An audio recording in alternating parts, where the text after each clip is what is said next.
السلام عليكم، كي دايرين؟ لاباس عليكم؟ مزيانين؟ كلشي بخير.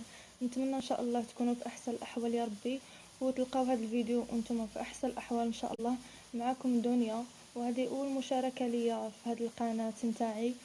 بغيت نشارك معكم وصفه بالنسبه للناس اللي كيعانيوا من الكحه، وبالنسبه للناس اللي عندهم المناعه ضعيفه وكاين مرضى دغيا، خصوصا يعني الكحه يعني بزاف ولا غريب.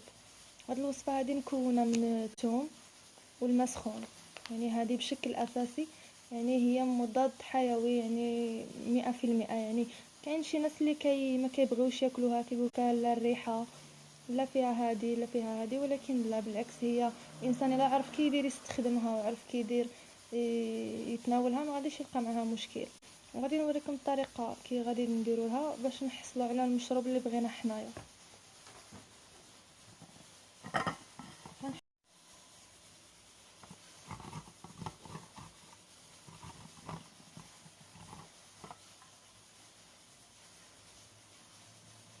كي كنحصلوا على هاد الثوم هادي كنشدوها على هذا المقدار، يحصل هكا،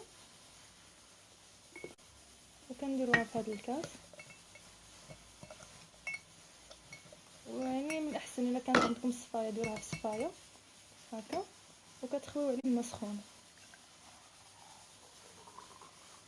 هكا،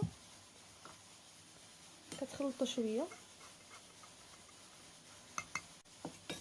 وكتسدوا عليه على حساب 15 دقيقه. من بعد هذيك 15 دقيقه كتخرجوا الصفايه وكتشربوا غير داك الماء، ولكن بشرط حتى الوقيته اللي تكونوا باغيين تنعسوا، الوقيته نتاع النعاس يعني مؤكده ان فوا كتكون باغي تنعس كتشربها. وهذه كتناولوها لمده 3 ايام ان شاء الله. من بعدها كتبقى الكحه كتختفي، لا غريب كتمشي، كتولي لك المناعه قويه.